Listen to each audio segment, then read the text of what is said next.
Okay, so now you're standing in front of the cubbies that are the science magazines. You can see most of the cubbies are filled with science magazines. And if you look up close, there's 4 cubbies that are labeled. Over here, I usually put the current and the last science worlds, at least there. Now, the rest of them may not be in that order. I try to get them at least the newest up at top and the oldest down towards the bottom.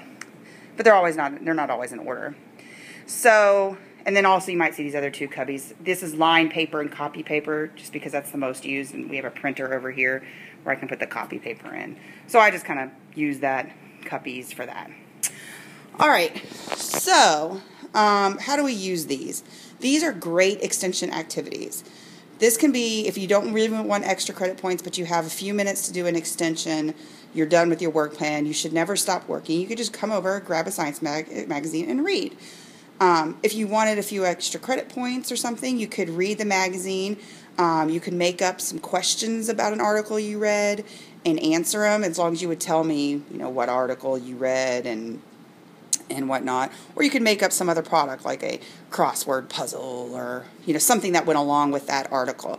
But you would just need to tell me what the date of the issue was and, where you got that. But anyway, we usually use these as extensions, but also when you finish masteries and you're waiting for other people to finish, or tests or something like that, and we're at level 0, I always tell people to come over and grab a science magazine and read. There's always something you can do there.